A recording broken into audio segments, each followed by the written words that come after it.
সমাজের যে ব্যক্তি সবচেয়ে ফাসেক সে সমাজের নেতৃত্ব দিবে। আল্লাহ পাক এরকম ফাসেকদের নেতৃত্ব থেকে আমাদেরকে বাঁচাবেন। সমাজের সবচেয়ে নিম্ন শ্রেণীর মানুষ জিম্মাদার হয়ে যাবে সমাজে, এখান থেকে আল্লাহ পাক আমাদেরকে বাঁচান। মানুষ সম্মান করবে, মানুষকে ভয় করে, আল্লাহ পাক মন থেকে সম্মান করার তৌফিক দান করুন এবং সম্মান পাওয়ার যোগ্য হওয়ার তৌফিক দান করুন। আর কি করবে? তারা মাদকদ্রব্য পান করা শুরু করবে। আল্লাহ পাক আমাদের সবাইকে মাদকদ্রব্য ছেড়ে দেওয়ার তৌফিক দান করুন। আর কি করবে? তারা মেয়ে নর্তকী নাচাবে, গায়িকা নর্তকী নাচাবে, এসব গায়িকা নর্তকী থেকে আল্লাহ আমাদেরকে বাঁচান। আর কি করবে? তারা কানের উপরে বাদ্যযন্ত্র প্লে করবে, মানে বাদ্যযন্ত্র নিয়ে সময় কাটাবে। আল্লাহ পাক আমাদেরকে সমস্ত বাদ্যযন্ত্র ত্যাগ করার তৌফিক দান। এবং শেষ জামানার মানুষরা প্রথম জামানার মানুষকে অভিশাপ দিবে। আল্লাহ পাক আমাদেরকে সলফে সালেহিনের মতো মানুষ হওয়ার তৌফিক দান। এবং সর্বশেষ যে বিষয়টা সেটা হলো যে মাদকদ্রব্য পান করে এর নাম রাখবে ভিন্ন। যখন এমন কাজ মানুষ করবে তখন ধেয়ে আসবে গরম বাতাসের আযাব, ভূমিকম্প, জালজালা, সিরিজ ভূমিকম্প, আরো ধেয়ে আসবে মহামারী, আরো ধেয়ে আসবে খাসফুন, মানে একদম ধসে যাবে জমি, কালফুন, কালফান, আকাশ থেকে পাথর বর্ষণ, মাসখান এবং চেহারা বিকৃতি। আল্লাহ রাব্বুল আলামিন পবিত্র কোরআনুল কারীমে বেশ কয়েকটা জায়গায় একটা সম্প্রদায়, একটা কওম, একটা জাতির কথা বলেছেন। তার নাম হচ্ছে কওমে মাদিয়ান। কি নাম? কওমে মাদিয়ান। এই কওমে মাদিয়ানের নবী ছিলেন শুআইব আলাইহিস সালাম। কি নাম ছিল? শুআইব আলাইহিস সালাম। তিনি নবী মূসা আলাইহিস সালামের সমসাময়িক নবী ছিলেন। মূসা আলাইহিস সালাম তার মেয়েকে বিয়ে করেছিলেন। নবী মূসা আলাইহিস সালাম যখন যুবক, তখন একদিন তিনি দেখছেন রাস্তায় দুজন লোক ঝগড়া করছে। একজন তার গোত্রের, আর একজন হচ্ছে ফেরাউনের বাহিনীর। তো মূসা আলাইহিস সালাম তার গোত্রের, যে তার জাতের, তার সাথে তার পক্ষ নিলেন। তো কোরআন বলছে যে সেই এক ঘুষিতেই সেই ব্যক্তি মারা গেছে। ঠিক আছে? ওয়াকাযাহু, মূসা আলাইহিস সালাম তাকে একটা ঘুষি দিলেন। ফাকাদা আলাইহি, এতেই তার মৃত্যু হয়ে গেল। পরের দিন আবার একই ঘটনা হচ্ছে। মূসা আলাইহিস সালাম দেখছেন আবার সেই ব্যক্তি আরেকজনের সাথে লড়াই করছে। তখন তিনি আবার তাকে বাঁচাতে গেলেন। তখন সেই ব্যক্তি বলছে, গতকাল কিন্তু তুমি একজনকে ঘুষি মেরে হত্যা করেছো, আজকে কি আবার আমাকে হত্যা করতে চাচ্ছ? তখন এক ব্যক্তি খবর নিয়ে আসলো, মূসা এখান থেকে পালাও, কারণ ফেরাউনের বাহিনী তোমাকে ধরতে আসছে, কারণ তারা মনে করে তুমি একজনকে হত্যা করেছো। তখন মূসা আলাইহিস সালাম মিশর থেকে চলে গেলেন, হিজরত করলেন। এই মিশর থেকে হিজরত করে তিনি এই শুআইব আলাইহিস সালামের কওমে মাদিয়ান এখানে চলে গিয়েছিলেন। এখানে তিনি একটা গাছের নিচে বসেছিলেন। বসে তিনি দেখলেন যে কিছু মানুষ গবাদি পশুদেরকে পানি পান করাচ্ছে, আর দূরে দুটো মেয়ে দাঁড়িয়ে আছে। তো মূসা আলাইহিস সালাম তাদেরকে গিয়ে বললেন, আপনারা দাঁড়িয়ে আছেন কেন? তখন সেই দুটো মেয়ে মূসা আলাইহিস সালামকে বললেন যে আমরা দুর্বল, যতক্ষণ না তারা তাদের পশুদেরকে পানি পান করিয়ে চলে যাচ্ছে ততক্ষণ পর্যন্ত আমরা পানি পান করাতে পারি না। তখন মূসা আলাইহিস সালাম, তিনি শক্তিশালী ছিলেন, বিশ্বস্ত ছিলেন, তিনি তাদের হয়ে পশুদেরকে পানি পান করালেন। এবার সেই মেয়ে দুটো বাসায় চলে গেল। বাসায় চলে গিয়ে কিছুক্ষণ পর মূসা আলাইহিস সালাম আবার সেই গাছের নিচে বসে আল্লাহর কাছে একটা দোয়া করছেন। কি দোয়া? আল্লাহ পাক কোরআনে বলছেন, নবী মূসা আলাইহিস সালাম বলেছিলেন, রব্বি, হে আমার রব, ইন্নী লিমা আনজালতা ইলাইয়া মিন খায়রিন ফাকির। হে আল্লাহ, তুমি আমার প্রতি যে নিয়ামত বর্ষণ করবে, তুমি আমার উপর যে অনুগ্রহ বর্ষণ করবে, আমি তার জন্য ভিখারি হয়ে বসে আছি। বলেন সুবহানাল্লাহ। কারণ এখন মূসা আলাইহিস সালাম ফেরারি মানুষ, মিশর থেকে চলে আসছেন, না এখানে আছে খাবার, না আছে বস্ত্র, না আছে বাসস্থান, না আছে কোনো আত্মীয় স্বজন, একাকী। তখন তিনি গাছের নিচে বসে এই দোয়া করছেন, রব্বি ইন্নী লিমা আনজালতা ইলাইয়া মিন খায়রিন ফাকির। হে আল্লাহ, আমার উপর তুমি যে নিয়ামতগুলো দিবে এর জন্য আমি ভিখারি হয়ে বসে আছি। সুবহানাল্লাহ। ঠিক ওই সময় ওই দুই মেয়ের একজন মেয়ে হেঁটে হেঁটে মূসা আলাইহিস সালামের কাছে আসলেন এবং তাদের হাঁটার বর্ণনা আল্লাহ পাক কোরআনে দিয়েছেন যে তারা লাজুক ভঙ্গিতে হেঁটে আসলেন। সেই মেয়ে লাজুক ভঙ্গিতে হেঁটে আসে। এখনকার মেয়েদেরকে এই হাঁটা কে শিখাবে যে মেয়েদেরকে লাজুক ভঙ্গিতে হাঁটতে হয়?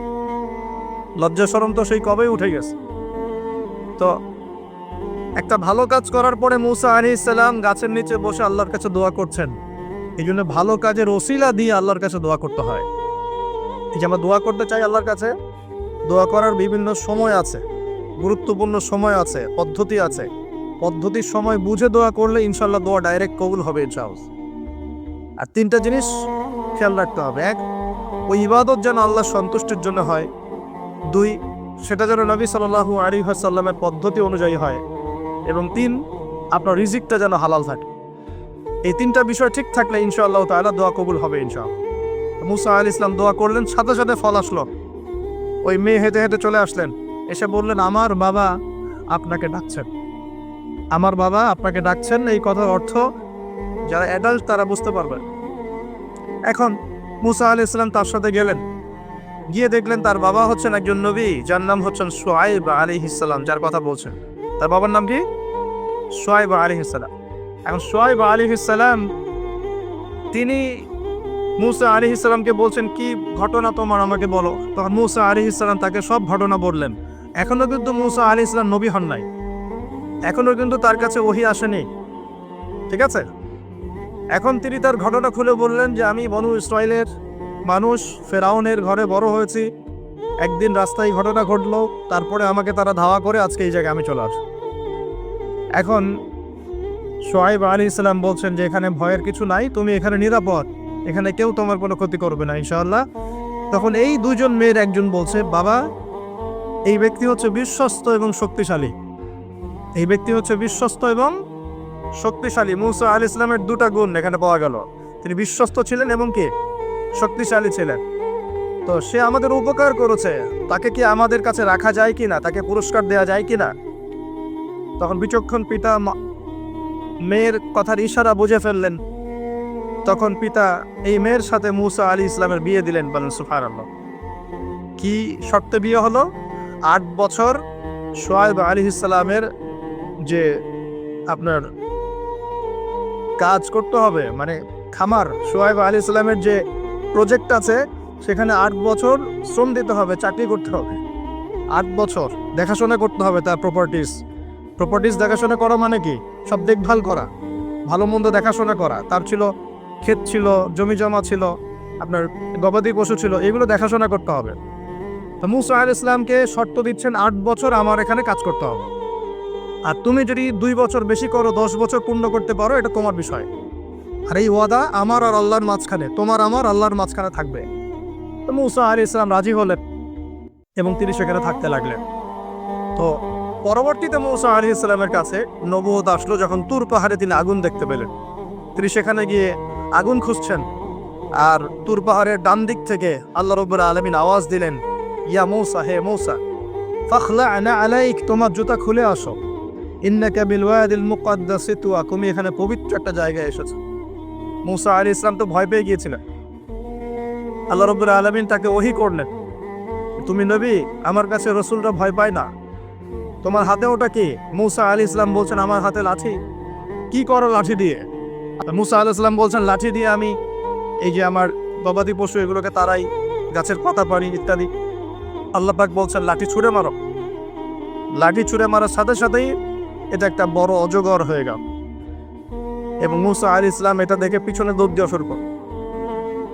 তখন আল্লাহ পাক ডেকে বললেন, ভয় পেও না, আমার কাছে যারা মুরসালিন রসুলগণ ভয় পায় না, তোমার হাতটা বগরের নিচে ঢোকাও।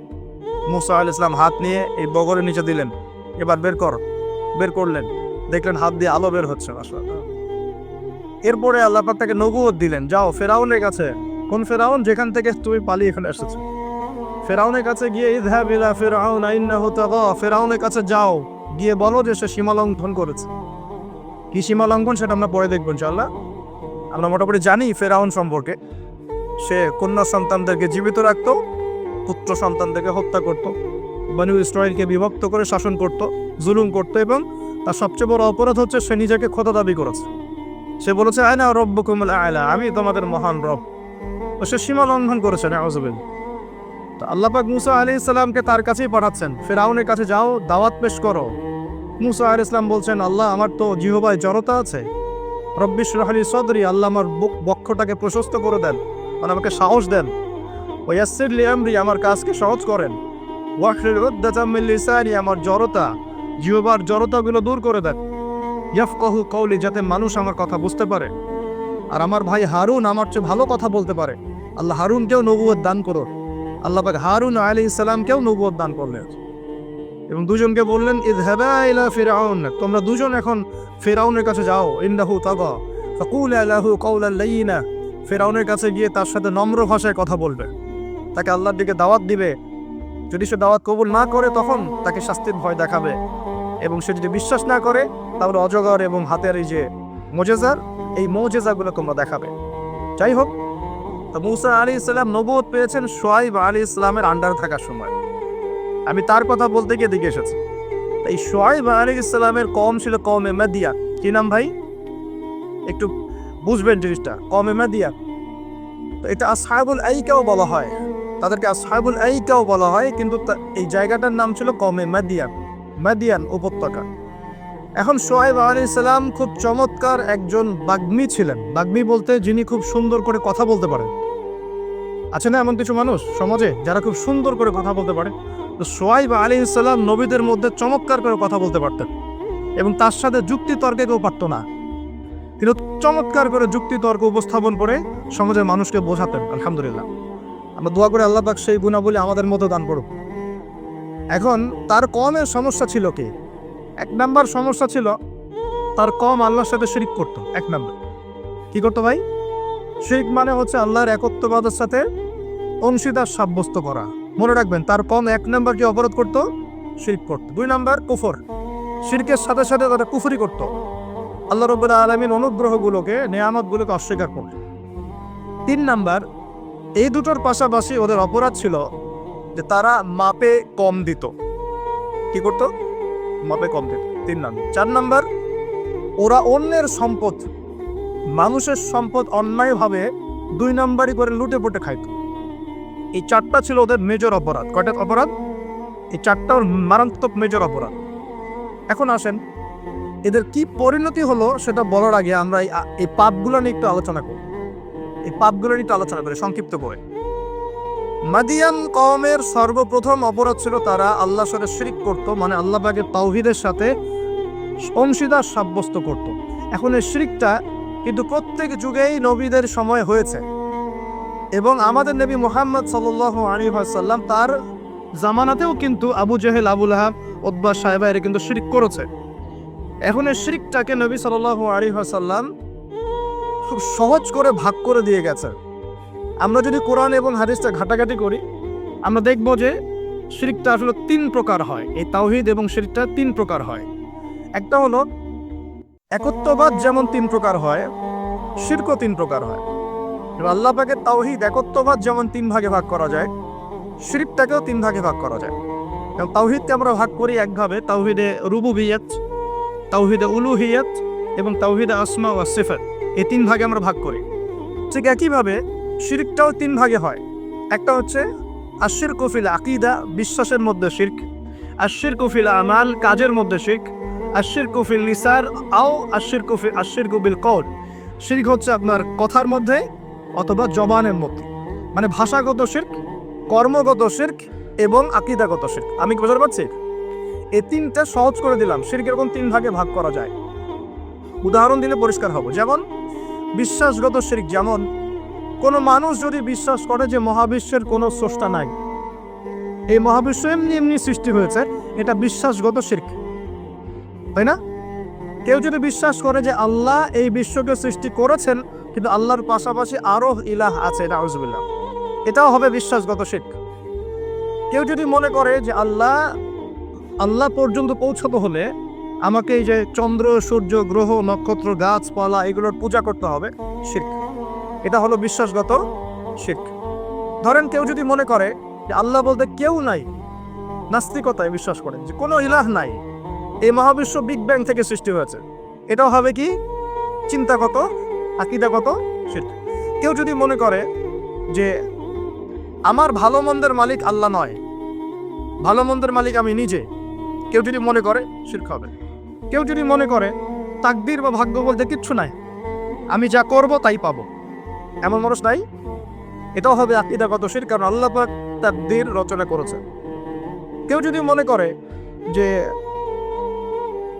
কবরে শায়িত মৃত মানুষ আমাকে পরকালে বাঁচিয়ে দিবে, আমাকে পরকালে পুলসিরাত পার করিয়ে দিবে, বিশ্বাসগত শিরক হয়ে যাবে।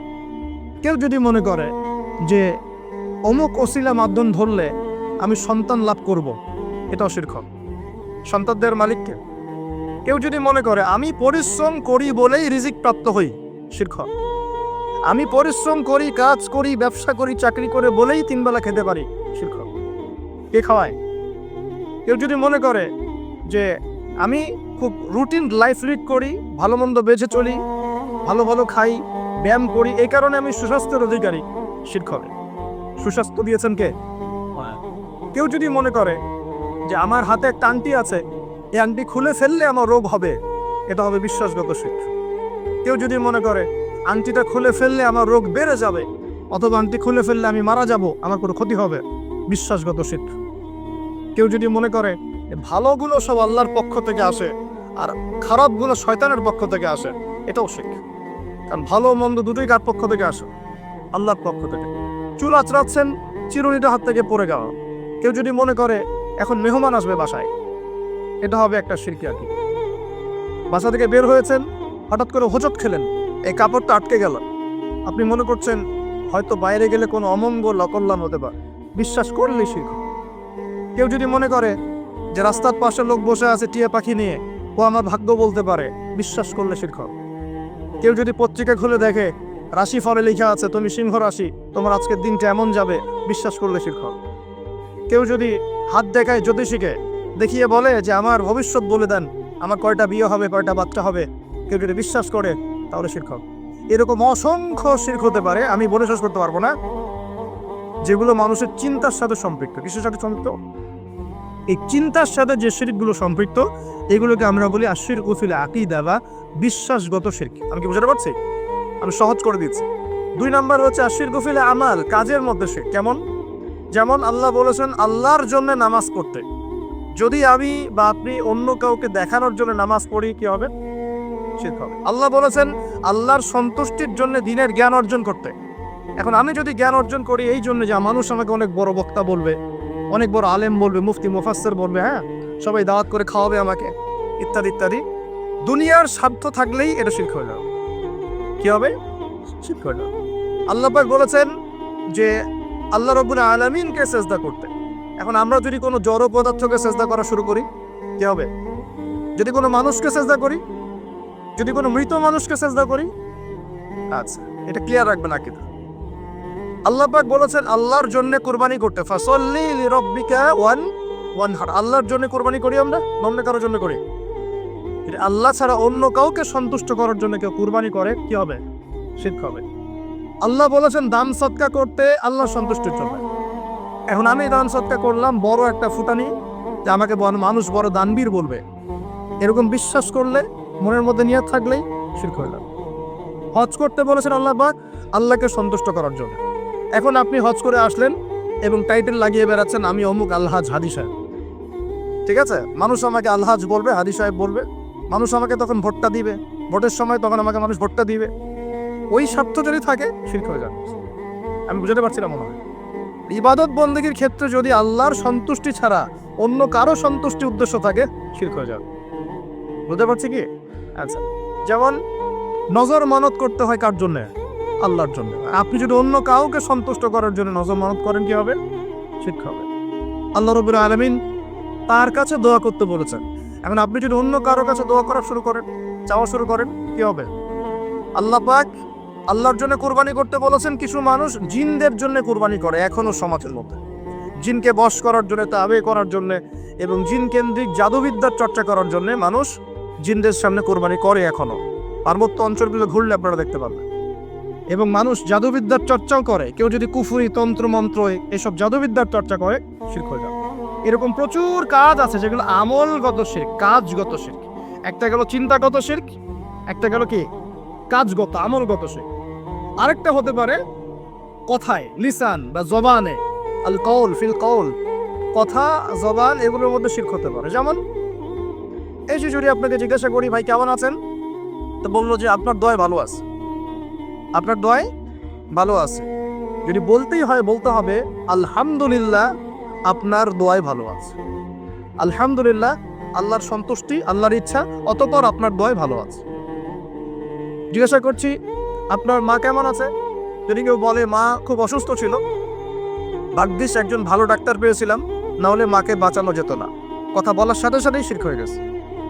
বুঝতে পারছেন না মনে হয়? কেউ যদি বলে যে আগামীকাল বৃষ্টি হবে, আগামীকাল বৃষ্টি হবে, এখনো কিন্তু বৃষ্টির কোনো আলামত দেখা যাচ্ছে না, এমনি বলবো যে আগামীকাল বৃষ্টি হবেই, বলার সাথে সাথে কি হবে? যদি এভাবে বলে যে আকাশে মেঘ দেখা যাচ্ছে, ইনশাআল্লাহ আগামীকাল বৃষ্টি হতে পারে, তাহলে শিরক হবে না, তাহলে সে হবে। আপনি কি করবেন? ইনশাআল্লাহ আমি আগামীকাল এই কাজটা করব, আমি আগামীকাল এই অমুক কাজটা করব, এই কথাটা বললে শিরকের গন্ধ থাকবে। যদি বলেন ইনশাআল্লাহ আমি আগামীকাল এই কাজ করব, তাহলে ঠিক আছে। এরকম অনেক। নাম কি? বলছে আমার নাম শাহিন শাহ। নাম কি? শাহিন শাহ মানে রাজাদের রাজা, রাজাদের রাজা। কে এই রাজাদের রাজা? নামগত শিরক হয়ে গেছে। অনেক সময় আমরা নাম নিয়ে অনেক মস্করা করি না, বলি যে কি মফিস, হ্যাঁ, তারপরে অনেক বিভিন্ন নাম বলি, খালেক, এই খালেক, এই মফিস, এইভাবে নাম ধরে টাকা যাবেন। আপনি সম্মানের সাথে বলতে হবে আব্দুল খালেক। কি বলতে হবে? আব্দুল খালেক। খালেক ও কি সৃষ্টিকর্তা নাকি সৃষ্টিকর্তার বান্দা? কোনটা? এরকম কথা আমরা প্রচুর শিরক করি। অনেকে তো পলিটিক্যালি বলেন জনগণই সমস্ত ক্ষমতার উৎস, তাই না? এই শব্দ শুনে নেব না, জনগণ সমস্ত ক্ষমতার উৎস। আল্লাহ পাক সূরা মুলকে কি বলছেন? তাবারাকাল্লাযী বিয়াদিহিল মুলক, তাবারাকাল্লাযী, বরকতময় সেই সত্তা যার হাতে সমস্ত ক্ষমতা। কুলিল্লাহুম্মা মালিকাল মুলক, মুলকের মালিক কে? রাজত্বের মালিক কে? রাজত্বের মালিক জনগণ না আল্লাহ? যদি আল্লাহ রাব্বুল আলামিনের বিধিবিধানগুলোকে, আল্লাহ পাকের বিধিবিধানগুলোকে কেউ মনে করে যে না এই বিধিবিধানগুলো এখন চলে না, আগে চলতো, এটা বলার সাথে সাথে শিরক হয়ে গেছে। বুঝতে পারছেন না মনে? আল্লাহ পাকের বিধিবিধানগুলো এখন চলে না, আগে চলতো, ওই যুগে চলতো, এই যুগে চলে না, বলার সাথে সাথে শিরক হয়ে গেছে। কেউ যদি এই যে ইসলাম নিয়ে ঠাট্টা মস্করা করে, এই এরা তো মৌলবাদী, এরা তো ধর্মান্ধ লোকজন, এই যে টিটকারি মস্কারি, এই টিটকারি মস্করা করার সাথে সাথেই শিরক হয়ে গেছে। আল্লাহ পাক তওবায় বলেছেন এটা কুফরিও হয়েছে, শিরকের সাথে সাথে কুফরিও হয়েছে। এরকম অনেক ব্যাপার আছে। আমরা বলি যে আমরা যা বিধান দিচ্ছি এই বিধান আল্লাহর বিধানের চাইতে ভালো, এরকম কেউ মনে করলে বললেই শিরক হয়ে যাও, শিরকের সাথে কুফরিও হয়ে যাও, দুটোই হয়ে যাও। যদি বলে না আল্লাহর বিধানের চেয়ে বেশি ভালো না, কিন্তু আল্লাহর বিধানের সমান, সমান বললেও শিরক হয়ে যাবে, কুফরি হয়ে যাও। আমি কি বুঝাতে পারছি ভাই? মানে কথার মধ্যে প্রচুর শিরক করি আমরা, এখন প্রচুর শিরক করি। সবচেয়ে মারাত্মক এই হচ্ছে শিরকের পাপ। কারো আমল নামায় যদি শিরকের পাপ না থেকে অন্য যে কোনো পাপ থাকে, আল্লাহর তার নবীকে ওয়াদা করেছেন সেই পাপ মাফ করে দিবেন ইনশাআল্লাহ। আল্লাহ পাক মেরাজের আলোচনা হচ্ছিল মনে একটু আগে, তো মেরাজের রাতে আল্লাহ পাক নবী সাল্লাল্লাহু আলাইহি ওয়াসাল্লামকে 3টা স্পেশাল গিফট দিয়েছেন। কয়টা? 3টা স্পেশাল গিফট দিয়েছেন, 3টা হাদিয়া, হাদিয়া তোফা। প্রিয় নবীকে ভালোবেসে, আমাদের নবীকে আল্লাহ পাক সবচেয়ে বেশি ভালোবাসেন না, ভালোবেসে 3টা হাদিয়া দিয়েছেন। এক, তোমার উম্মতের উপর 50 ওয়াক্ত নামাজ, যেটা কমতে কমতে কমতে কমতে কত আসছে? 5। আর কমানোর জন্য কোন নবী ফোর্স করছিলেন? নবী মুসা আলাইহিস সালাম, যার কথা একটু আগে বলছিলাম। কারণ তিনি বলছিলেন যে আমার উম্মতের উপর 2 ওয়াক্ত নামাজ ফরজ ছিল, 5 ওয়াক্ত নামাজ আপনার উম্মত পারবে না, রাসূলুল্লাহ আপনি যান আরো কমিয়ে নিয়ে আসেন। মুসা আলাইহিস সালাম দূরদর্শিতা ছিল না। আসলে দেখেন তো আমাদের সমাজে 5 ওয়াক্ত নামাজ কতজন পড়ে? আসলে কি বেশিরভাগ মানুষ নামাজি না বেশিরভাগ মানুষ বেনামাজি, কোনটা? তাহলে ওনার দূরদর্শিতা কিন্তু ঠিক ছিল। এগুলোকে গায়েবের খবর বলে না। ওই যে বললাম আকাশে মেঘ জমেছে, আকাশে মেঘ জমেছে, এখন আপনি ছাতা নিয়ে বাসা থেকে বের হয়েছে, এটা কি আপনি গায়েবের খবর জানেন? আপনি বাসীর আছে, আপনার দূরদর্শিতা, আপনি দেখতে পাচ্ছেন। ফেরেশতারা কি বলেছিল? আতাজআলু ফিহা মান ইউফসিদু ফিহা ওয়া ইয়াসফিকু দিমা, আল্লাহ পৃথিবীতে এমন কাউকে পাঠাতে যাচ্ছেন পৃথিবীতে গিয়ে ফিতনা ফাসাদ সৃষ্টি করবে আর রক্তপাত ঘটাবে, মানুষ সেই কাজ পৃথিবীতে করছে কিনা? তার মানে কি ফেরেশতারা গায়েবের খবর জানে না? তাদের বাসীরা, কারণ এই কাজটা আগে জিন জাতি করেছিল। তো যেটা বলছিলাম, একটা হচ্ছে 50 ওয়াক্ত নামাজ। 2 নাম্বার, আল্লাহ পাক সূরা বাকারার শেষের 3টা আয়াত দিয়েছেন। কয়টা আয়াত? কোনো বর্ণনা এসেছে 2টা আয়াত, আর কোনো বর্ণনা আছে শেষ 3টা আয়াত। লিল্লাহি মা ফিস সামাওয়াতি, এখান থেকে ফানসুরনা আলাল কওমিল কাফিরিন পর্যন্ত এই 3টা আয়াত। যে ব্যক্তি রাত্রেবেলা পড়ে ঘুমাবে সারা রাত ইবাদত করার নেকি পাবেন ইনশাআল্লাহ। পারা যাবে না এটা পড়তে? আজকের লেকচার শোনার পরে যতদিন বেঁচে থাকবেন একদিনও এই আয়াতগুলো না পড়ে ঘুমাবেন না ইনশাআল্লাহ। পারবেন তো ইনশাআল্লাহ? আলী রাদিয়াল্লাহু আনহু বলতেন, কোনো বুদ্ধিমান মানুষ রাতের বেলা এই 3 আয়াত না পড়ে ঘুমাতে পারে না। যার বুদ্ধি আছে সেটা না পড়ে ঘুমাইতে পারে, কারণ এই 3টা আয়াত তেলাওয়াত করে ঘুমালে আপনি সারা রাত নফলের ইবাদত পাচ্ছেন, নেকি পাচ্ছেন। সারা রাত নফল ইবাদতের নেকি পাচ্ছেন, এবং রাতের বেলা যে জিন, জাদু, কুফরি কালাম, দৃশ্য অদৃশ্যের যে ক্ষতিগুলো আছে এই সব কিছু থেকে আল্লাহ আপনাকে হেফাজত করবেন ইনশাআল্লাহ। অতএব এটা একটা গিফট আল্লাহ পাক দিয়েছেন মেরাজের রাতে। মেরাজ নিয়ে আলোচনা হয়, কিন্তু মেরাজের সবচেয়ে মূল জিনিসগুলো আমরা আমল করি না। মেরাজের রাতে এসেছে 5 ওয়াক্ত নামাজ, ওই নামাজই তো পড়ি না। আপনাকে আলোচনা আমি ধারাবাহিকভাবে শোনায় কি পড়ব, নামাজটাকে পড়তে হবে। তারপরে কোরআন দিয়েছেন আল্লাহ পাক, সূরা বাকারার শেষের 3 আয়াত। এতটুকু মুখস্থ করতে পারে না মুসলিম উম্মার যুবকরা। এদিকে একদম Bankimchandra, Saratchandra, physics, chemistry, biology, ইতিহাস, সাহিত্য সব পড়ে শেষ করে ফেলেছে। হুমায়ুন আহমেদ, হুমায়ুন আজাদ পড়ে শেষ, হিমু হয়ে ঘুরে বেড়াচ্ছে রাস্তাঘাটে, কিন্তু তাই না? কিন্তু সূরা বাকারার শেষের 3টা আয়াত মুখস্থ বলতে পারে না। এই জেনারেশন দিয়ে কিছুই হবে না। এই জেনারেশনকে পরিবর্তন করতে না পারলে না তার উম্মার কোনো খেদমতে কাজ করতে পারবে, না দেশের জন্য কিছু করতে পারবে। দেশের জন্যও কিছু করতে পারবে না, উম্মার জন্য করা তো অনেক দূরের কথা। সারাদিন পরে আছে গার্লফ্রেন্ড নিয়ে, মাদক দ্রব্য নিয়ে, পর্নোগ্রাফি নিয়ে, এই মাদক, গাঁজা, ইয়াবার আসর নিয়ে। তারপরে কোনো ক্ষেত্রে দেখা যায় হকি স্টিক নিয়ে মারামারি করে বেড়াচ্ছে, হল দখল করবে, হয় না এগুলো? যুবকদের অধঃপতনের মূল কারণ হচ্ছে এখন মাদক, তারপরে মেয়ে, নারীর নেশা, পতিতাবৃত্তি, পর্নোগ্রাফি, গার্লফ্রেন্ড বয়ফ্রেন্ডে যে ফ্রি মিক্সিং, সামনে আবার যে ভ্যালেন্টাইন্স নাকি আসবে, ওটার আলোচনা কালকে করবো ইনশাল্লাহ, আজকে না। তো এগুলো নিয়ে আমাদের যুব সমাজকে ব্যস্ত রাখা হয়েছে, অথচ এই যুবকরা এখন 5 ওয়াক্ত নামাজ, নামাজের হুকুম আহকাম, ওযুর নিয়ম কানুন, ফরজ, ওয়াজিব, সুন্নত, মুস্তাহাব, ফিকহের মাসলা মাসাইল, কোরআন রিডিং পড়তে পারা, এই বেসিক জ্ঞানগুলো পর্যন্ত অর্জন করছে না। তাহলে কি তাদেরকে দিয়ে আমাদের উম্মার অগ্রগতি হবে বলে মনে হয়? হবে। যতদিন পর্যন্ত না তাদেরকে আমরা পরিবর্তন করতে পারছি না ততদিন হবে না। যদি পরিবর্তন করতে পারি ইনশাআল্লাহ হবে। পরিবর্তন করা যাবে তো ইনশাআল্লাহ? আমরা রাজি আছি তো ইনশাআল্লাহ? যুব সমাজ ওয়াদা করতে পারেন তো ইনশাআল্লাহ যে আমরা সবাই কোরআন পড়া শিখবো, 5 ওয়াক্ত নামাজ পড়বো, মাদকের ধার কাছেও যাব না, এবং এই মেয়েদের পিছনে ঘুরবো না, পর্নোগ্রাফি দেখবো না, ঠিক আছে? এবং পশ্চিমা সংস্কৃতির ধাঁচে আমরা জীবনকে গড়বো না। আফসোস লাগে, প্রায়ই বলি কথাটা, উপর লেভেল থেকে শুরু করে বাথরুমের কমোড পর্যন্ত সবই এখন পশ্চিমাদের অনুকরণে চলছে একদম। আমাদের নবীজি বলেছেন বাম পায়ে ভর দিয়ে ইস্তেঞ্জা করো। এখন আপনি বাথরুমে যায় কিভাবে করবেন ইস্তেঞ্জা? সব বাথরুম তো ইংলিশ, সব ইংলিশ। মানে এখন আমরা লন্ডন বানাতে চাই সব জায়গায়। যারা আমাদেরকে 200 বছর শাসন করলো, আমরা ওদের সুন্নত নিয়ে পড়ে আছি। 200 বছর শাসন করেছে, লাথি দিয়েছে আমাদের বাবাদের বুকের মধ্যে, আমাদের বাপ দাদাদের বুকে, পিঠে, পাছায় লাথি মারছে এই ব্রিটিশটাই। আর আমরা ওদেরকে এখন নম করি বসে বসে। চেহারা ওর মতো, চুল কাটছে ওর মতো। সিলেটে এটা আমি বেশি দেখি, চুলের কি কাটিং, সব লন্ডন কাটিং, মাশাআল্লাহ। সুন্নত নাই, বাবরি নাই। দেখবেন যে আপনি এই দিক ছিলে রেখে দিয়েছে একদম গোল করে ঘুরে, মাঝখানে এতটুকু চুল আছে কাটিং। এই কাটিং কোত্থেকে আসলো? বেশি কাটিং কোত্থেকে আসলো? কার সুন্নত ফলো করতেছো তোমরা? কার সুন্নত ফলো করছো? তোমাদের কি মনে হয় যে নবী সাল্লাল্লাহু আলাইহি ওয়াসাল্লাম আনস্মার্ট মানুষ ছিলেন? আমাদের নবীর সুন্নতের চেয়ে ভালো কোনো সুন্নত হয়? তার রুচিবোধ কি আমাদের চেয়ে উন্নত ছিল না? তিনি সবসময় টিপটাপ পরিপাটি থাকতেন, কাপড় চোপড়, ওঠা বসা, চলাফেরা, কথাবার্তা, আতর সুগন্ধি ব্যবহার করা, তার বসত বাড়ি অলওয়েজ নিট অ্যান্ড ক্লিন, পরিষ্কার। আমাদের খুব দুঃখ লাগে এগুলো দেখলে, যে মুসলিমদের বাথরুমগুলো নোংরা হবে কেন?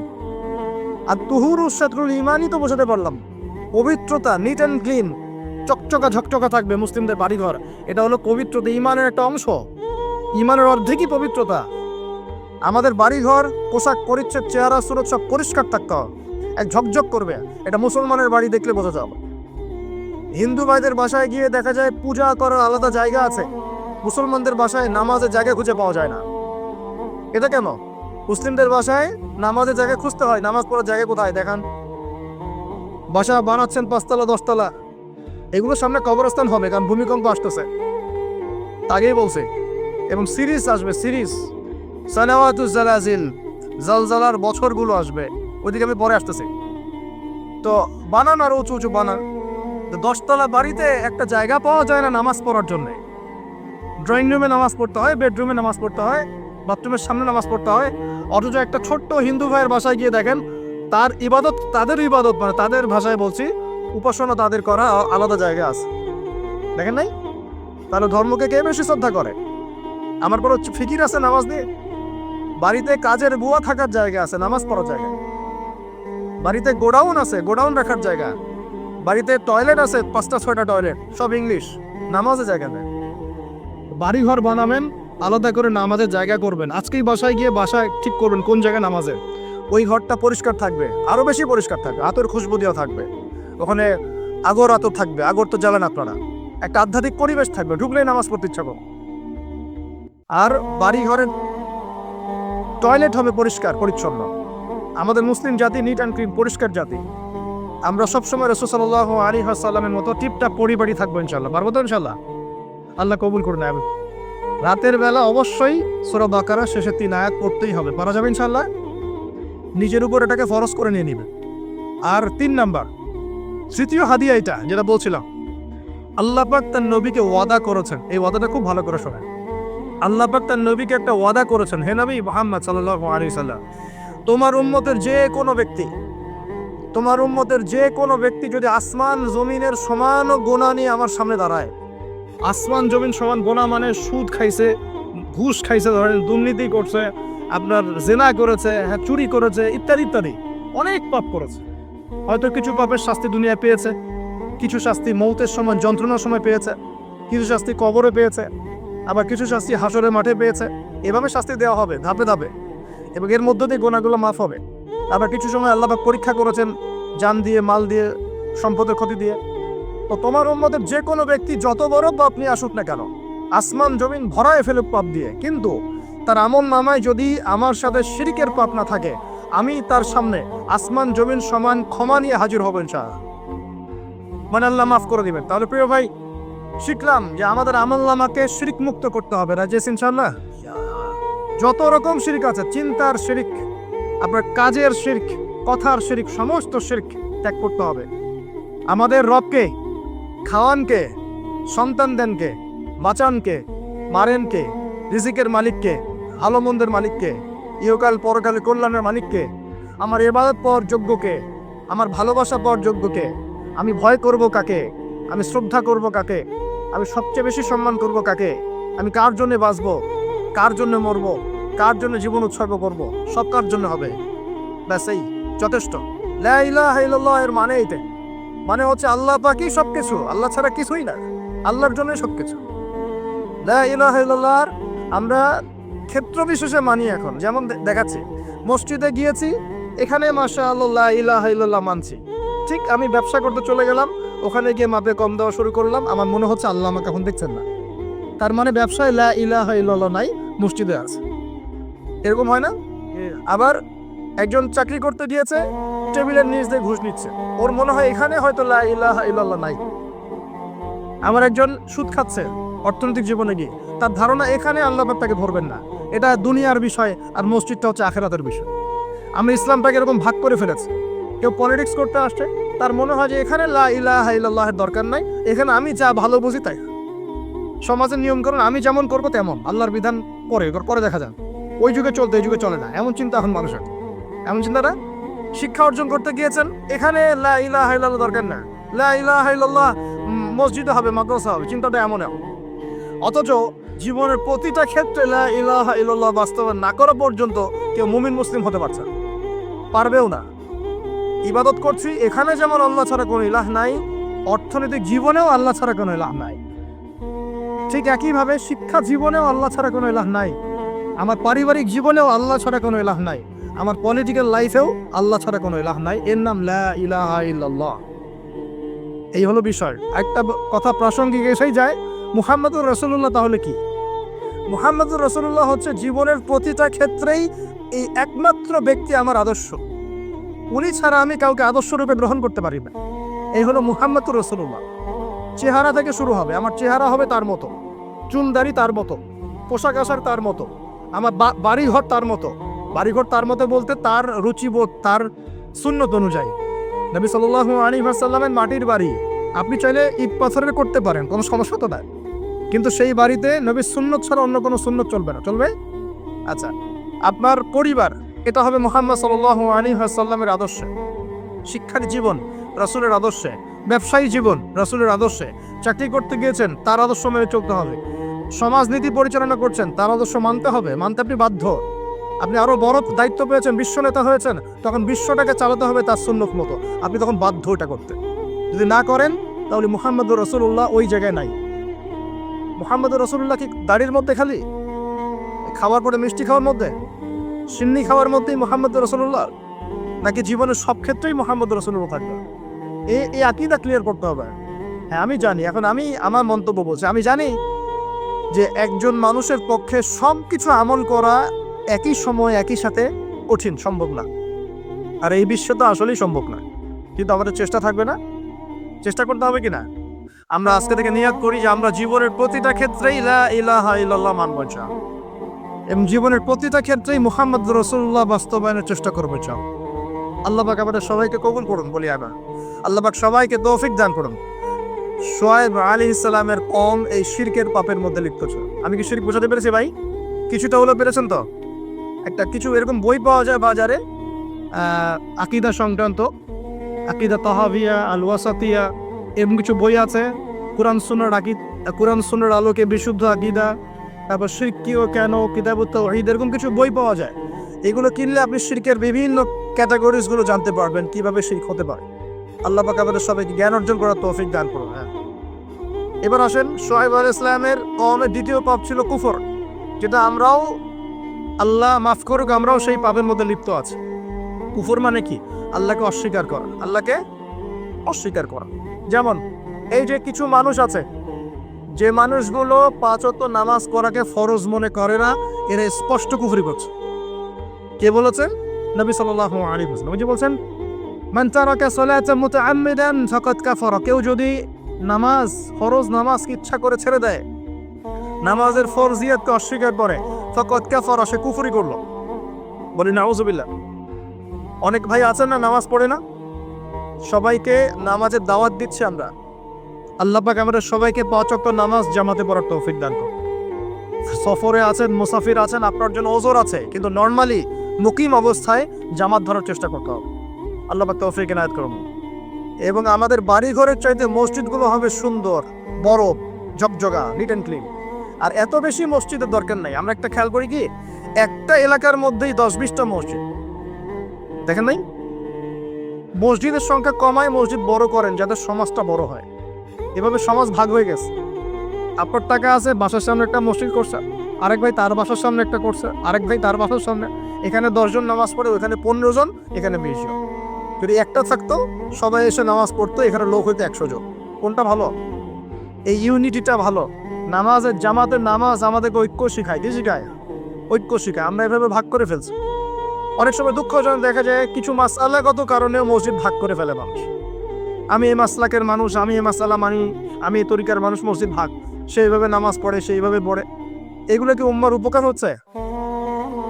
দূরদর্শিতা কাকে বলে? দূরদর্শিতা এই বিষয়টাকে বলে, ধরেন ইহুদি, খ্রিস্টান, কাফের, মুশরিক, মুনাফিকদের সাথে মুসলিমদের একটা সংঘর্ষ হচ্ছে, তখন যে মুসলিম ভাই আপনাকে গালি দিয়েছিল তার সাথে কাঁধে কাঁধ মিলিয়ে আপনাকে লড়তে হবে।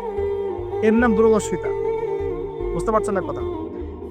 যে মুসলিম ভাই আপনাকে গালি দিয়েছে বা যার সাথে আপনার একটু মনোমালিন্য হয়েছে, সেই মুসলিম ভাইকেও আপন করে নিয়ে প্রকৃত শত্রুদেরকে ডিফেন্ড করার নাম হচ্ছে ইসলাম। বুঝতে পারেননি মনে? এটা খেয়াল করবেন। মসজিদ ভাগ করতে যাবেন না। আর মসজিদের বিষয়ে আমি একটা কথা বলি, যে মসজিদগুলোকে আলাদা করে নিয়ে উম্মার ঐক্যগুলোকে নষ্ট করেন না। আল্লাহর ওয়াস্তে সবাই ভাই ভাই হয়ে যান। আমাদের মধ্যে অনেক ভেদাভেদ থাকতে পারে, আকীদাগত কিছু, মাযহাবগত, মানহাজগত, তরিকাগত কিছু ভেদাভেদ থাকতেই পারে। থাকতে পারে মানে এটা কিন্তু শুরু থেকেই ছিল, তাই বলে কিন্তু আমরা আলাদা হয়ে যাই নাই। দুঃখজনক, এখন আমরা কাকের চেয়েও খারাপ হয়ে গেছে। কার চেয়ে? কাকের কথা বলেছিলাম একটা লেকচারে। কাক হচ্ছে পৃথিবীর প্রথম খুনাখুনির সাক্ষী, মনে আছে? হাবিল কাবিলের খুনের সাক্ষী কে? কাক ঠোকর দিয়ে দিয়ে দেখিয়েছে যে কিভাবে ভাইকে দাফন করতে হয়। একটা কাক কিন্তু কাকের গোশত খায় না। একটা কাককে আপনি মারবেন, দেখবেন এলাকার সব কাক জড়ো হয়ে গেছে, আপনার বিরুদ্ধে চিল্লানো শুরু করবে। কিন্তু এখন মুসলমানের সম্পদ খায়, মুসলমানের ইজ্জত খায়, মুসলমানের জান খায়, মুসলমানের মান খায়। তা আমরা কি কাকের চেয়ে উত্তম হলাম না অধম হলাম? কথা ঠিক না ঠিক বলেন? প্রিয় ভাইরা, প্রকৃতি থেকে শিক্ষা নিতে হয়, উম্মার ঐক্যের দরকার আছে। অতএব আমরা 5 ওয়াক্ত নামাজ তো জামাতে পড়বো এবং ঐক্যবদ্ধ থাকার চেষ্টা করবো। আল্লাহ পাক তৌফিক এনায়েত করুন বলি আমি। একটু ওয়াদা করা যায় যে ইনশাআল্লাহ তাআলা আসন্ন রমজানের আগেই আমরা যারা নামাজ পড়ি না 5 ওয়াক্ত নামাজটা জামাতে পড়বো ইনশাআল্লাহ। আমরা যারা কোরআন পড়তে জানি না রমজান মাস আসার আগেই কোরআন পড়া শিখবো ইনশাআল্লাহ। যে যেরকম পাপের মধ্যে লিপ্ত আছে আজকের ওয়াজ শোনার পরে পাপগুলো থেকে তওবা করবো ইনশাআল্লাহ। জীবনের শেষ দিন পর্যন্ত আজকে যে আমলগুলোর কথা শুনছি, নামাজ পড়া, রমজান মাসে রোজা রাখা, তাসবিহ তাহলিল করা, জিকির আজগার করা, কোরআন তেলাওয়াত করা, এই আমলগুলো জারি রাখবো ইনশাআল্লাহ। রাজি আছি ইনশাআল্লাহ? আল্লাহ তৌফিক এনায়েত করুন বলি আমিন। প্রিয় ভাইরা, কুফরি কাকে বলে? এটা বলছিলাম, আল্লাহ পাকের বিধানকে অস্বীকার করা।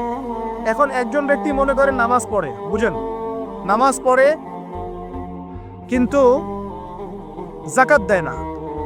নামাজটাকে সে স্বীকার করে ঠিকই, যাকাতকে স্বীকার করে না। আমার কথা বোঝার চেষ্টা করে। নামাজ পড়ে 5 ওয়াক্ত, যাকাত প্রদান করে না, যাকাতের ফরজিয়াত সে স্বীকার করে না। এখন আপনার কি মনে হয় যে এই ব্যক্তি মুমিন না কাফের? কি মনে হয় আপনার কাছে? মনে হচ্ছে মুমিন, তাই তো? শুনে রাখেন, কেউ যদি নামাজ পড়ে 5 ওয়াক্ত, যাকাতের বিধানকে অস্বীকার করে, সে কুফরি করবে। কি করবে? কুফরি করবে। এরকম অনেক পাপ আছে। কেউ যদি অন্যায়ভাবে কোনো মানুষকে হত্যা করে, এটা একটা বিশাল পাপ। কেউ যদি আল্লাহ পাকের এই বিধান, কোরআন এবং সুন্নাহ এর একটা আয়াতকেও কেউ যদি অস্বীকার করে, কুফরি হবে। আয়াত তো দূরের কথা, কেউ যদি কোরআন সুন্নাহর একটা শব্দকে অস্বীকার করে, কুফরি হবে। কোরআনে বিভিন্ন বিধান আছে, সে বলছে আমি সব বিধান মানি, দাওয়াতের বিধান মানি না, মনে করেন, কুফরি হবে। কেউ বলছে আমি সব বিধান মানি কিন্তু অর্থনৈতিক বিধানটা মানতে পারি না, সুদের ব্যাপারটা মানতে পারি না, কুফরি হবে।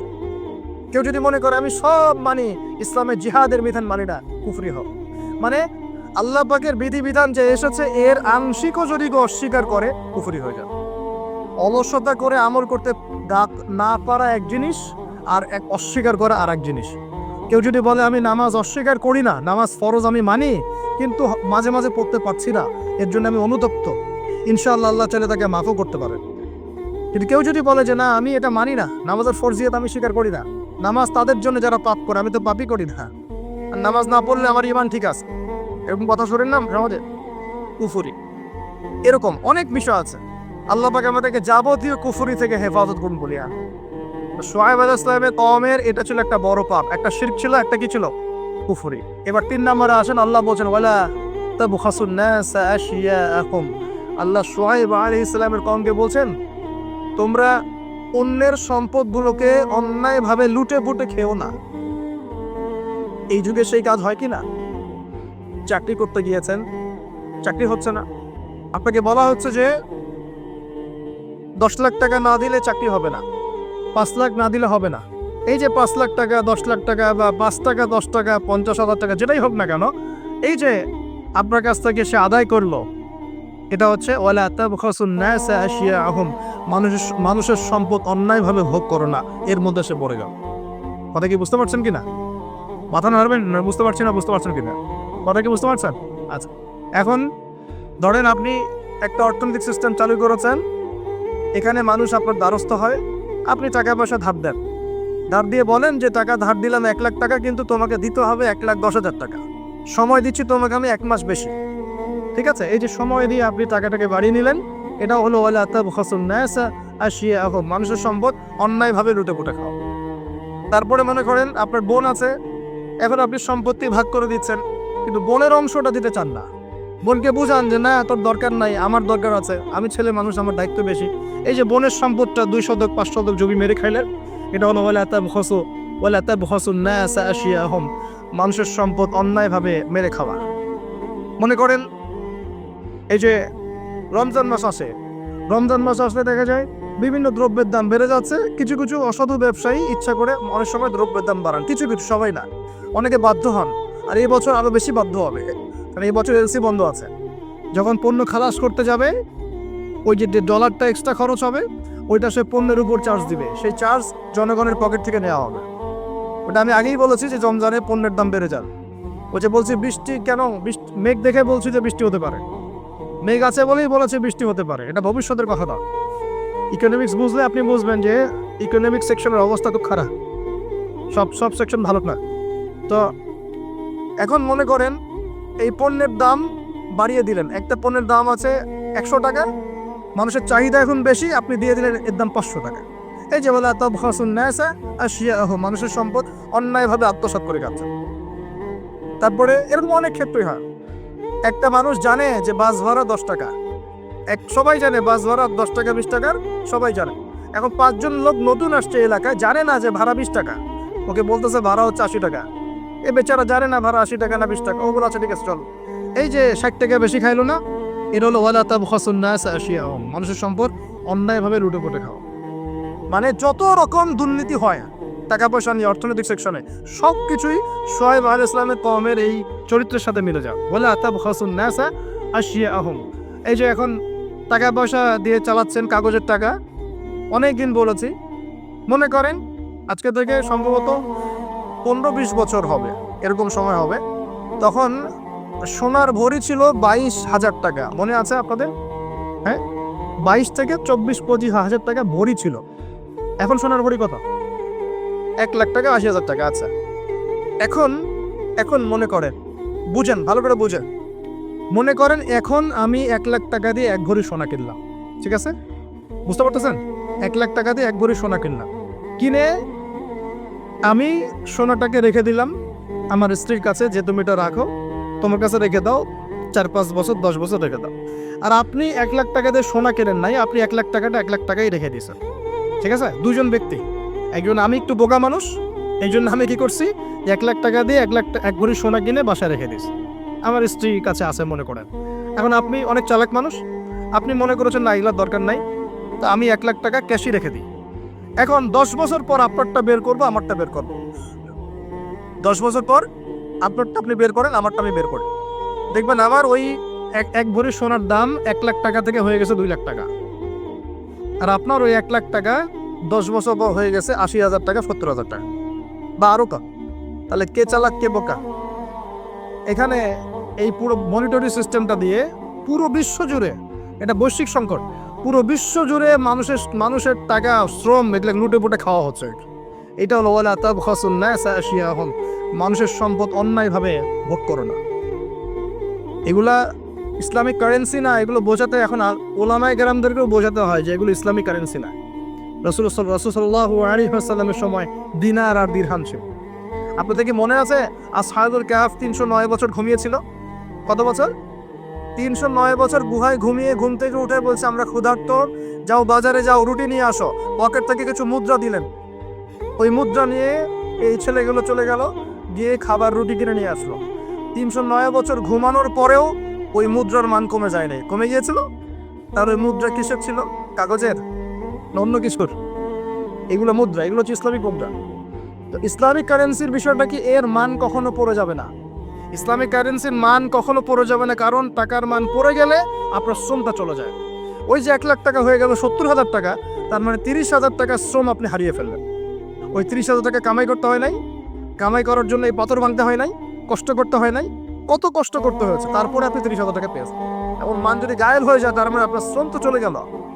আর আমি যদি আপনাকে বলি ভাই আমার খেতে কাজ করেন 1 মাস, বেতন হলো 30,000 টাকা, আপনি 1 মাস কাজ করলেন, 1 মাস কাজ করার পরে আমি বললাম টাকা দিতে পারবো না, আমাকে আস্ত রাখবেন তা পিটাবেন? এটা জুলুম হবে কিনা? কিন্তু এভাবেই বিশ্ব থেকে মানুষের সম্পদ আস্তে আস্তে গায়েব, কোথায় যে গায়েব হয়ে যাচ্ছে। আসলে যখন এখানে একটা পাত্র, এখানে একটা পাত্র আছে, এখান থেকে পানি নিয়ে আমি এখানে ঢাললাম, তাহলে কোনো জায়গা থেকে পানি গিয়ে কোনো জায়গায় তো পড়লো নাকি? নাকি পানিটা বাতাসে গায়েব হয়ে গেছে? হ্যাঁ, বুঝতে পারেন নাই? ব্যবসা করছেন, লাভ লস, কেউ লাভ করবে কেউ তো লস করবে নাকি? নাকি এটা গায়েব হয়ে যাবে? বাতাসে গায়েব হয়ে যায়? তার মানে যে সম্পদগুলো বিশ্ববাসী হারাচ্ছে, এগুলো কোনো এক শ্রেণীর কাছে গিয়ে জমা হচ্ছে। কাদের কাছে গিয়ে জমা হচ্ছে এটা বোঝেন, এখন নিজেই বোঝেন। বিশ্বের দিকে তাকায় দেখেন, বিশ্বের কোন অংশ ধনী হচ্ছে আর কোন অংশ গরিব হচ্ছে দেখেন। কে বুঝাবে এগুলা? ইকোনমিক্স নিয়ে পড়াশোনাই বা করে কয়জন, আর বোঝেই বা কয়জন? আর এগুলো কোরআন সুন্নাহর সাথে মেলাই বা কয়জন? তো ওয়ালা তাবখাসু নাস আশিয়াহুম, এই যে আয়াতটা গভীর আয়াত। তোমরা মানুষের সম্পদ অন্যায়ভাবে লুটে পুটে খেও না, যেটা এখনকার বিশ্বের সুন্নত হয়ে গেছে। এই তিনটা বাপের সাথে আরেকটা বাপ ছিল, ওয়াউফুল কাইলা ওয়াল মিজান, এই তোমরা ভালো করে মাপে ওজন ঠিক করে দিবে। কারণ শুআয়ব আলাইহিস সালামের কম ওজনে কম দিত। এখন ব্যবসায়ীরা করে না, ওজনে কম দেয়, মিথ্যা কসম করে পণ্য বিক্রি করে, বলে আল্লাহর কসম ভাই টাটকা জিনিস খান, 3 দিনের বাসি জিনিস খাওয়ায়, করে না এগুলো? বলে খাঁটি ফ্রেশ জিনিস এখন নিয়ে আসলাম বাজার থেকে, অথচ এটা ফরমালিন মাইরে পচায় পচায় মানুষের খাওয়াচ্ছে। যে খাবার খেলে মানুষের রোগ ভালো হইতো, সেই খাবার খেলে মানুষ এখন অসুস্থ হয়ে যাচ্ছে। কার কারণে হচ্ছে? মাছে ভেজাল, মাংসে ভেজাল, গবাদি পশুতে ভেজাল, চালে ভেজাল, প্লাস্টিকের চাল বের হয়েছে, বেরোয়নি? প্লাস্টিকের চাল, ডিমও নতুন নতুন ডিম বের করছে, ডিম ম্যানমেড ডিম, মানুষ বানিয়েছে ডিম। আপনারা গ্রামাঞ্চলের মানুষ হয়তো বোঝেন কিনা, কিন্তু শহরে এগুলো খুব চল, 2 নাম্বারই খুব বেশি। কোনটা খাঁটি কোনটা ভেজাল আপনি খুঁজতে মনে হবে যে মৌমাছির মতো খুঁজতে হচ্ছে। রুট লেভেল থেকে খাবার নিয়ে আসতে হয়, একদম রুট লেভেল থেকে, না হলে বিশ্বাসই হয় না যে খাবারটা খাঁটি না ভেজাল। মাংসে ভেজাল, মাছে ভেজাল, আপনার চালে ভেজাল, ডালে ভেজাল, সবখানে ভেজাল। এই ভেজালগুলো কারা করতেছে? মুসলিমরা না অমুসলিমরা? আস্তাগফিরুল্লাহ। দেখছেন? আর একটা হাদিস স্পষ্ট, সবাই বলে কিনা জানি না, হাদিসটা আমি বলি। সেটা হলো নবী সাল্লাল্লাহু আলাইহি ওয়াসাল্লাম বলেছেন, যখন কোনো কওমের মানুষরা এরকম আমানতের খেয়ানত করা শুরু করে, প্রতারণা করা শুরু করে, মাপে কম দেওয়া শুরু করে, মিথ্যা কসম করে পণ্য বিক্রি করা শুরু করে, আল্লাহ পাক ওই কওমের উপরে আল্লাহর গজব, দুর্ভিক্ষ নাযিল করে। তো দুর্ভিক্ষ আমার উপর আসবে না, কার উপর আসবে? একটা বিষয় খুব অবাক হচ্ছিলাম যে যারা একটু ইসলাম প্র্যাকটিস করার চেষ্টা করছে, ওদের ওখানে ভূমিকম্প কেন? ভূমিকম্প তো আমার উপর হওয়ার কথা ছিল, কারণ আমরা তো দুনিয়ার পাপে লিপ্ত আছি। জেনা, ব্যভিচার, পরকিয়া, পতিতালয়, আল্লাহর সাথে কুফরি, শিরক, মাপে কম দেওয়া। সুবহানাল্লাহ, আল্লাহ ছাড়বেন না, কিন্তু যদি আমরা সতর্ক হয়ে ফিরে না আসি, আল্লাহ পাক ছাড়বেন না, কিন্তু মনে রাখি। আল্লাহ পাক আমাদের সবাইকে শিক্ষা নেওয়ার তৌফিক দান করুন। এখানে শুআয়ব আলাইহিস সালামের কওমের 4টা অপরাধ আমি বলেছি। 1 শিরক, আমার সাথে বলেন। একটা হলো শিরক, যেটা আমি ব্যাখ্যা করে দিলাম, 3 ভাগে হয়, কথায় হয়, কাজে হয়, চিন্তায় হয়। 2 নাম্বার কুফর, যেটা মানে আল্লাহর বিধানকে অস্বীকার করা। 3 নাম্বার হচ্ছে মাপে কম দেয়া, যেটা আমরা এখন অহরহ দিচ্ছি, ভেজাল, পণ্যে ভেজাল, ব্যবসায়ীরা সতর্ক হয়ে যান। আর 4 নাম্বার হচ্ছে কি? মানুষের সম্পদ অন্যায়ভাবে লুটে পুটে খাওয়া। এই যে দুর্নীতি, সুদ, ঘুষ, এগুলোর মধ্য দিয়ে আমরা সবার সম্পদ লুটে পুটে খাচ্ছি। এই 4টা পাপ করতো বলে আল্লাহ পাক কি করেছেন শোনেন না। এই 4টা পাপ করতো বলে আল্লাহ রাব্বুল আলামিন কোরআনে, এই আল কোরআনুল কারীমে 4 বার এই আয়াত নাযিল করেছেন। কতবার? 4 বার। মিলও আছে, 4টা পাপ 4 বার আয়াত আল্লাহ পাক নাযিল করেছেন যে ফাকাযযাবুহু, তারা শুআয়বের কওম শুআয়বকে অস্বীকার করলো। ফাকাযযাবুহু ফাআখাযাতুহুমুর রাজফাতু ফাসবাহু ফি দারিহিম জাসিমিন। এই যে 4টা পার করতে থাকলো, আর শুআয়ব তাদেরকে দাওয়াত দিল আলাইহিস সালাম, তারা শুআয়বকে অস্বীকার করলো, তখন তাদেরকে পেয়ে বসলো আমার পক্ষ থেকে প্রচন্ড একটা ভূমিকম্প। বলে নাউজুবিল্লাহ। পৃথিবীর ইতিহাসে সর্বপ্রথম এই কওমে শুআয়ব, এই যে কওমে মাদিয়ান, শুআয়ব আলাইহিস সালামের কওম, এই কওমকে ভূমিকম্প দিয়ে ধ্বংস করা হয়েছে। পৃথিবীর ইতিহাসে প্রথম কোন কওমকে ধ্বংস করা হয়েছে ভূমিকম্প দিয়ে? শুআয়ব আলাইহিস সালামের কওম, কওমে মাদিয়ানকে। কিভাবে? আল্লাহ পাক